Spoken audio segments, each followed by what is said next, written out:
I miss the local pedo. Don't you? There was always one, wasn't there?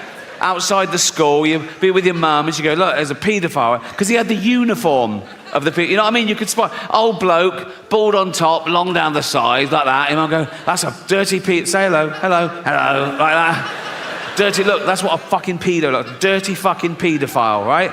That's what they look. If he touches you, we'll burn his house down. It was a good system, you know what I mean? But then Michael Jackson comes along and he breaks the mould, doesn't he? Because he's not an ugly bloke outside the school. I'm not saying Michael Jackson definitely was a paedophile. No one knows, only Michael and all those people he paid off. All I'm saying is that kids loved Michael. Kids loved Michael just to look at him, like a little Disney cartoon, wasn't he? And then his voice, hello, you know, that... Oh, Michael Jackson go up to any kid he wanted. My last special only dropped on Netflix the Christmas before last. And in that special, I talked about the previous special going to #1 because of all the complaints. And the silly cunts did it again. When will they learn? It's like, honestly, it's like, ban it from the #1 everywhere.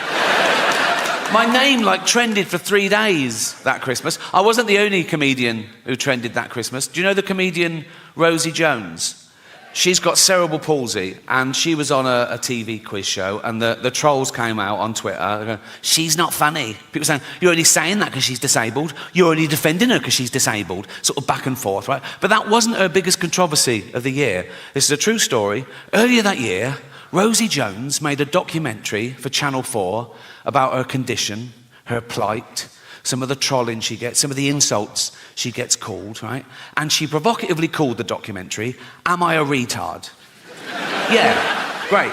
Power to her, right? Now, the people who complained were disability campaigners. They had a go at her. They went, you can't use that word. She went, what? Why? I said, because you're physically disabled. That's a derogatory term for people with mental disabilities. If you want to use a derogatory term, you should use one that describes your particular condition. So basically, Rosie Jones said, am I a retard? And disability campaigners said, no, you're a spastic.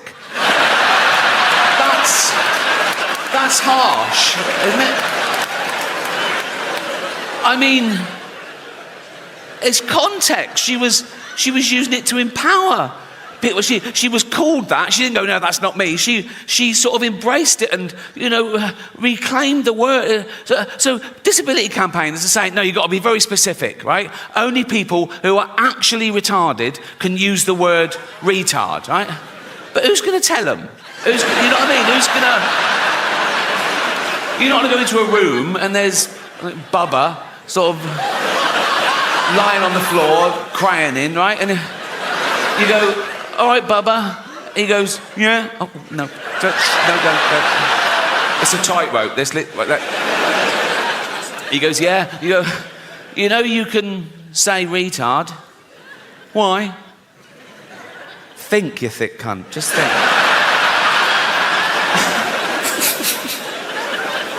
Anyway, I think she should be allowed to use the word in context. If she can't use the word, then I've used the word now, so I'm in trouble again.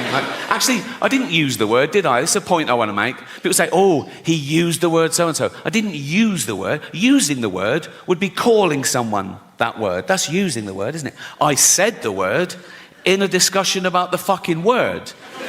That should be allowed, shouldn't it, amongst adults? And if there's one thing we should all agree on, whatever side of the political fence you're on, we should all agree that free speech is still a really good thing.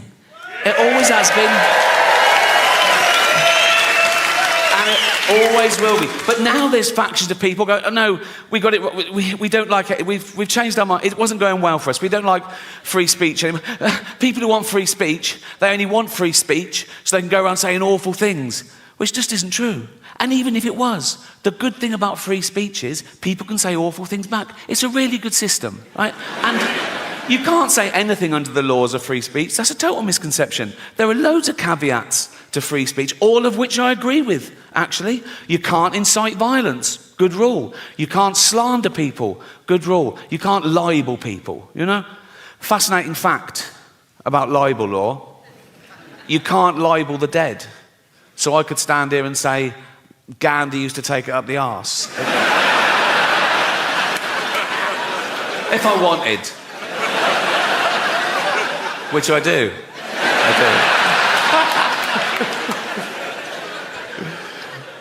But free speech is the most important human right there is. It's the right from which all other rights come. Without free speech, you couldn't have human rights, and we've got free speech, in theory, in this country, for a little while longer. We can criticise the government, we can criticise the police, but we should give props to a country that allows us to do that, because we're the envy of some countries. In some countries, you criticise the police, you get beaten up, or worse. You criticise the government, you can be thrown in jail for life, So they flee their oppression, quite rightly. So would you. They flee their oppression, and they come here, they go, we want to come to England. We go, why? They go, free speech. We go, come on in, welcome. What are you going to do now? We're going to go on a march. What are you going to say? How shit England is. Cheers. Thank you. Thank you. That is their right. But I'm too old now not to say what I want, I want to say and do what I want all the time. I want to do my favourite thing all the time. I don't even like doing my second favourite thing if I think I could be doing my favourite thing. Do you know what I mean? Like my favourite thing is play tennis. I play every Friday. I keep Fridays free. I look forward to it. I play tennis. It sets me up for the week. So if ever on a Friday I have to do my second favourite thing, like 3 weeks ago, attend a neighbour's kid's funeral, I'm like... This is boring.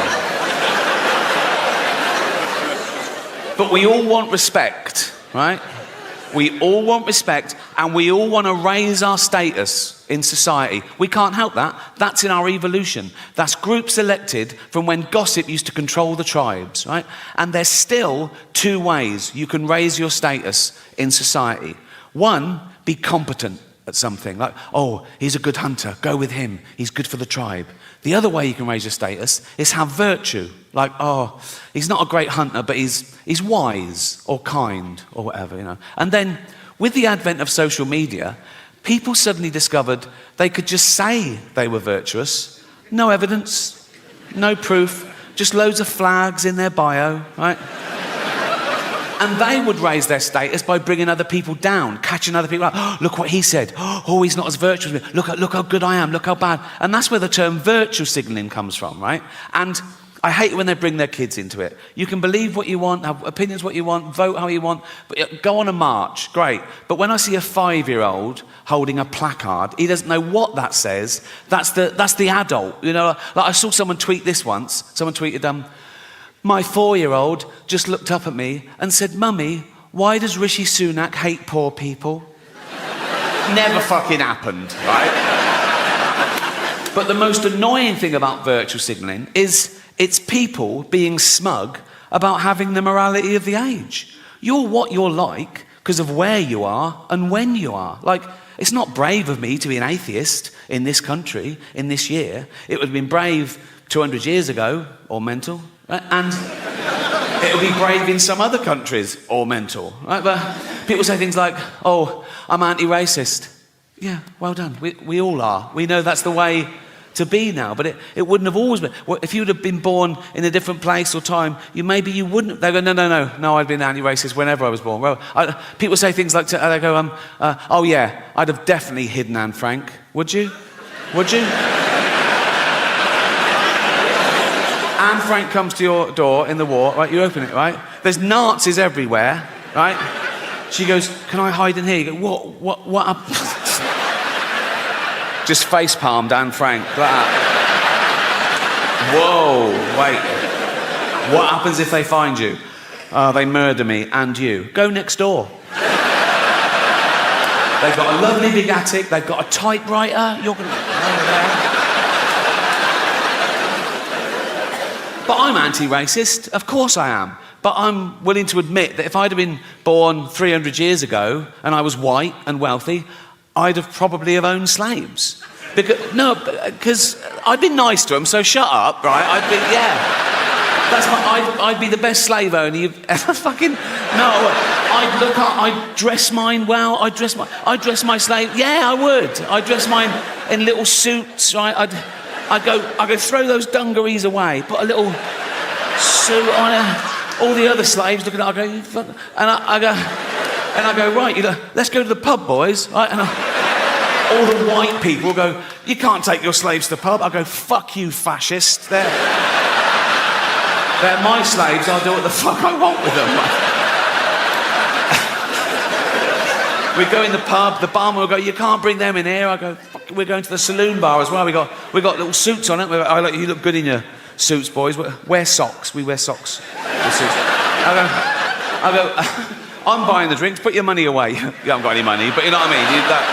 And then we're just having a laugh, teasing each other, just bants. Like, if one of them got a bit too familiar, I would have to punish him, just to keep the status quo. If he called me gammon or something, which is the only racial slur allowed now, isn't it? That's fine. You can call a white person a gammon. It's fine for some reason. You can even be ageist. You go, you fucking old gammon, and it's totally acceptable for some reason. But I'm going to reclaim the word. You know, like black people have reclaimed the N-word, I'm going to reclaim the word gammon. So I'm going to be in Carluccio's in Hampstead, right? With all my white friends, and we'd just be hanging going, how you doing, McGammon? Right? And if our black friend, Rupert, I said it was Hampstead, if Rupert came in and went, McGammon, I go, you don't fucking use that word. My point is, morality evolves. It moves with the times like everything else. Just think of that. In a few generations, we've gone from owning slaves, being legal and respectable in the eyes of God, to a racist being the lowest of the low, isn't he? A racist is the worst person in society these days. Actually, a paedophile is the worst. Goes paedophile, then racist. A racist paedophile is the worst If I met a racist paedophile, I'd go, fuck the little black ones too, you bigot. You know?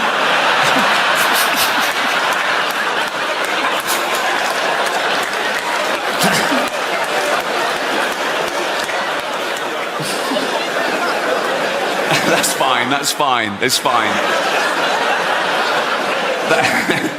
They won't cancel me for that. I mean, they've been trying to cancel me for about 15 years, and they've always failed. And often the people trying to cancel me have been other comedians writing for the posh papers, doing that thing they always say, he's punching down. Well, comedy should punch up. We only punch up. We punch up. Their idea of punching up, they have a go at Boris Johnson. How the fuck is that punching up? You know, the cunt is learning disabled. He's like this fucking waterlogged Gary Busey, fucking albino Eggman thing. He can't string a sentence together. Have you heard him talk? He's like, he's a fucking moron. I punch up. I have a go at people like, I don't know, Stephen Hawking, right? Yes, the greatest brain that's ever lived. He can take it, and he wouldn't even have minded when he was alive because he's part robot, isn't he? I think he's basically a talking chair, so you can say what you want. And he was on Epstein's island, apparently, so fuck him. I don't. What was he doing there? Why do I want to go? Why? Why? You're like just there doing fuck. I would go. What? I know pedos who'd kill for a ticket to that, and he's just taking up a space. It's probably DEI or something, and they go, we need one. Like, I'll go, what are you doing here, Steve? He go, I'm thinking weird shit. Fuck off.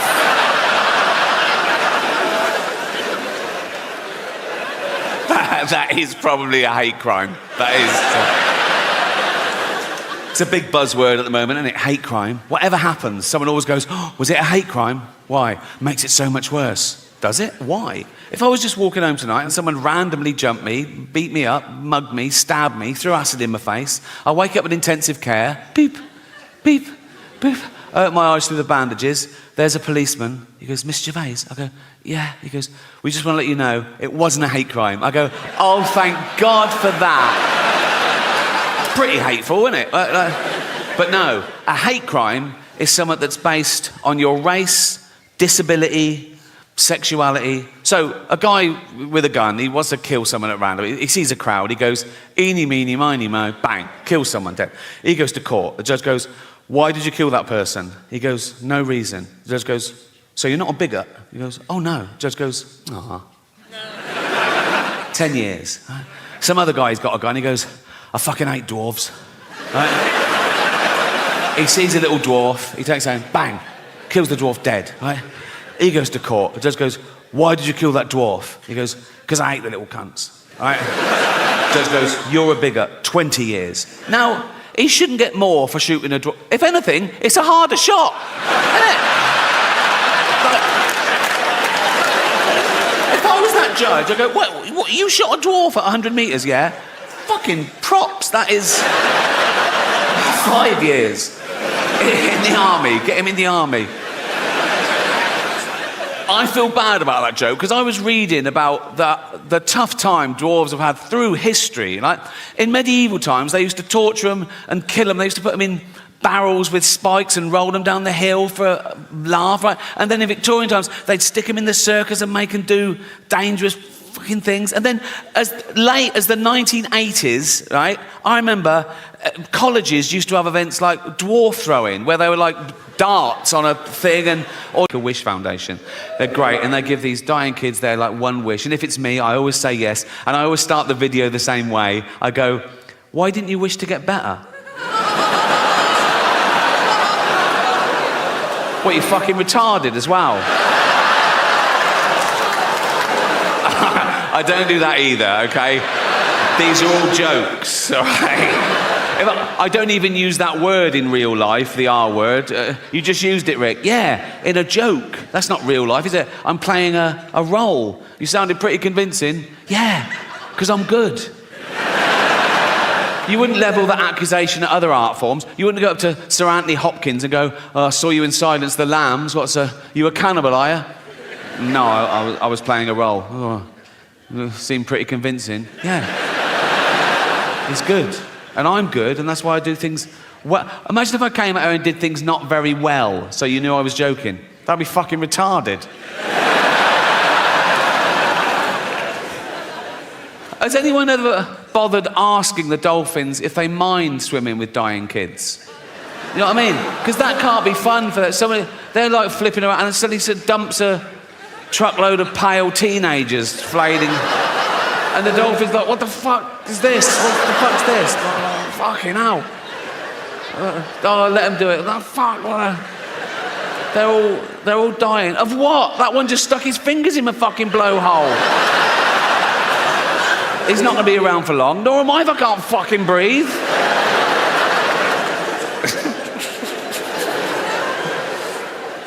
It's very sad. But we all die. We all know we're going to die. And we all do die, so it doesn't really matter if we die one at a time along the way or all at once in one big final Armageddon. The result is we're all going to be dead one day, and we're all going to be dead forever. And I've been to a lot of funerals in my time. You live this long, you know a lot of people, they die, right? And I don't mind funerals because it's the end. You know what I mean? I hate weddings. Oh, fucking hell. It's so much hope. You know what I mean? And they're needy and arrogant. It's out. They go, oh, do you want to come and watch us for 12 hours? No, fuck no. Even the invite is arrogant, isn't it? It's like a royal decree. You are cordially invited. It's not a fucking honour. I don't want to go to your shitty wedding. Do you know what I mean? And then you go, oh, right, yeah, when is it? And they go, 2 years' time. They know you haven't got an excuse for 2 years' time. So you just have to hope that one of them dies. You know what I mean?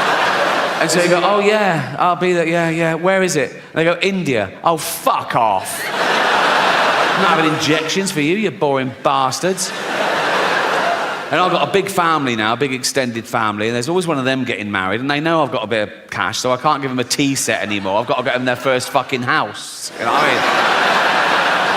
I've got a big family because I had older brothers and sisters, and they all had loads of kids, and their kids have had loads of kids, and their kids have had loads of kids, because we're chavs. Basically. There's a new baby every Christmas. It's one of those families. You know what I mean? I go home, it's crowded. I go, oh, who's this that? Oh, yours. Oh, well done. I don't know him, I don't know her. You know what I mean? It's like, but what I've done over the last couple of years, I've got them each individually, right, in private, and I've told them that I'm leaving my entire fortune to just them, right? But to keep it secret. So they all love me, right? And I'm not doing a will, so my funeral is going to be a fucking bloodbath. I'm at that age now where people ask me what I've got planned for my funeral. Even journalists say, what's your funeral? I go, I haven't planned it. They go, no, I go, no, it's fucking depressing. Also, I don't care. I'll be dead. They go, don't care about what people think of you. No, I'll be dead. They go, what about your legacy? Fuck my legacy. You can't plan your legacy. I think of all these people who died thinking they'd be loved forever, eminent people going, there is a statue of me in the town square. And now they're pulling down the statues, aren't they? Going, pull down this fucking statue. Why? He was a slave trader. Pull down the fucking statue. He built the hospital. Should we pull that down? No, leave the hospital. Leave the hospital. Just pull down the fucking statue.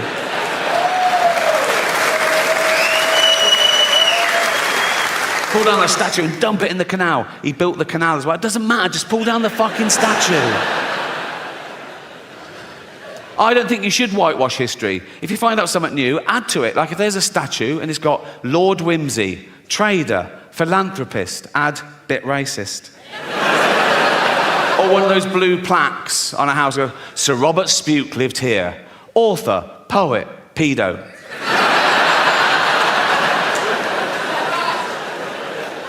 I think we live too long. That's why we have time to worry about all this. We're not meant to live this long. As a species, we're about 300,000 years old as Homo sapiens. We've been around as hominids for a few million years. And of course, along with every other life form that exists at the moment, we've been evolving for 3.5 billion years. Everything that exists at the moment all came from the same little blob of organic matter 3.5 billion years ago.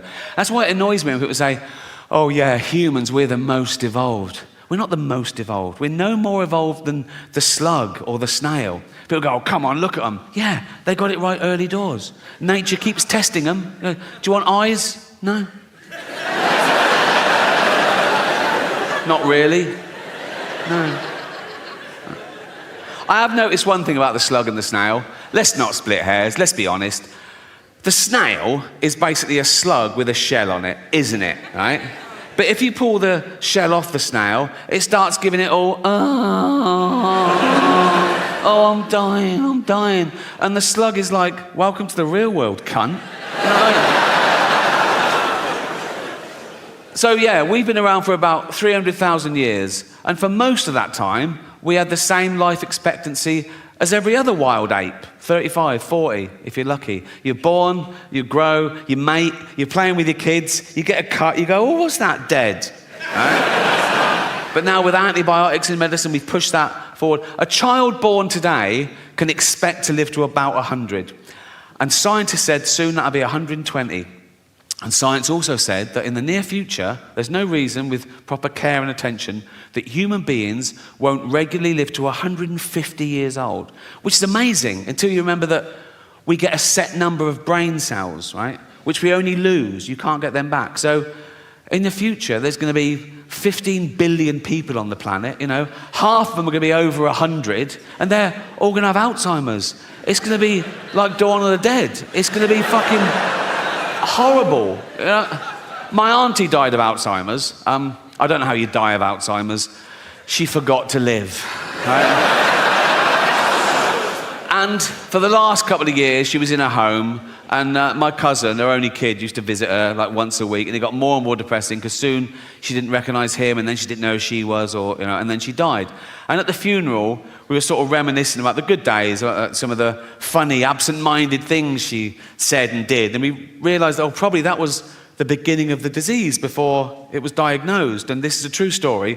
Once, my cousin went home from work, and he went in, and she went, your tea's in the oven, I've had mine already.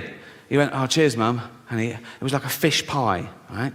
He ate the fish pie, then he went, oh, God. And he ran upstairs, vomited, went back down and went, Mum, the fish is off, I've just been really sick. And she said, yeah, it made me really sick.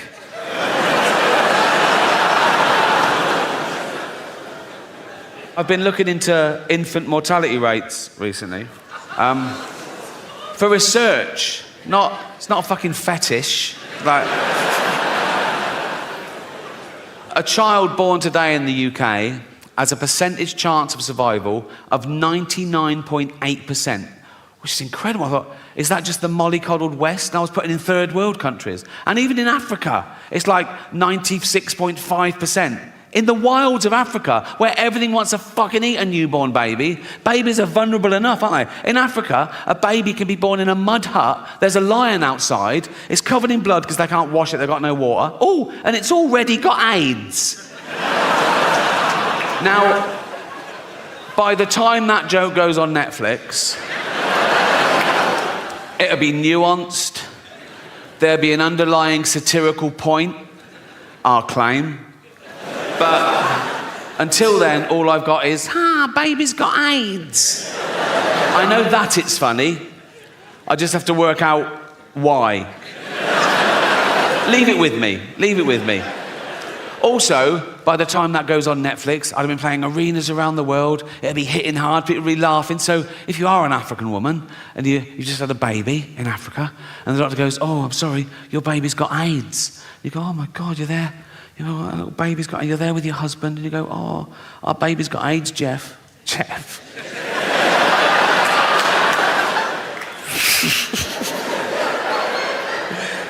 I know, Tracy, I'm got it too, darling. Our baby's got AIDS. Oh, should we watch some comedy to cheer us up? Yeah. What, Netflix? Yeah.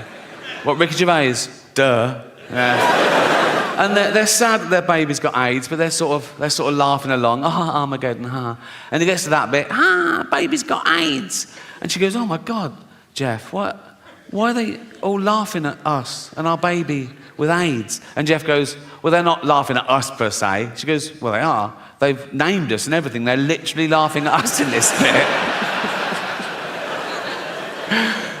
And Jeff goes, yeah, but we're a fictional couple with a fictional baby with AIDS. Anyone offended by that is a fucking moron. And then he goes, and at least he didn't do the accent. So... And then she goes, yeah, but only because Jane begged him not to. It's funny because it's true.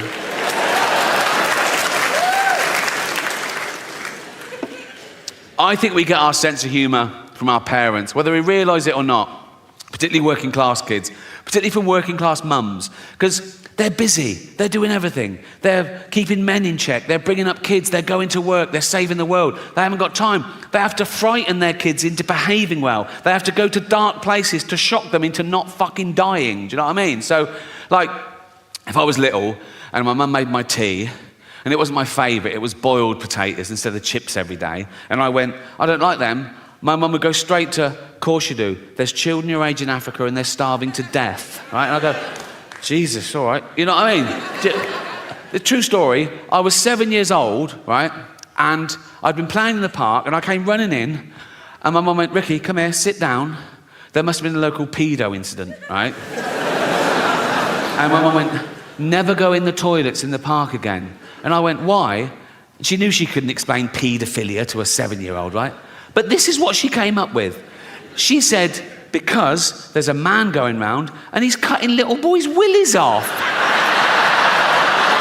I was like, what, that's a fucking thing, is it? I didn't sleep for a week. And it worked. I never went in those fucking toilets again. But she knew instinctively. If she'd have gone, Ricky, come in, sit down.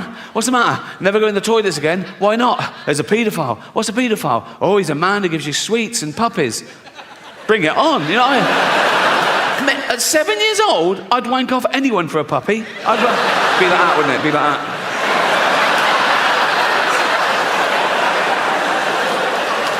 Gonna get a puppy here. I'm getting a puppy. I'm getting a puppy. Gonna get a puppy here. Oh, fucking hell. Oh, I cannot do it left-handed at all. Fucking hell, come on. Have you been drinking? Oh, Jesus Christ. Come on. Fucking hell. Oh.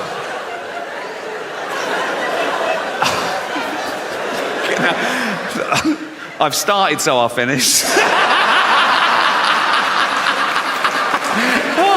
Oh, fuck me. Oh, what sort of puppy is it? A what? A Labrador? Throw in a kitten, I'll give you a blowjob. I'll go over like that. Kitten, puppy, come.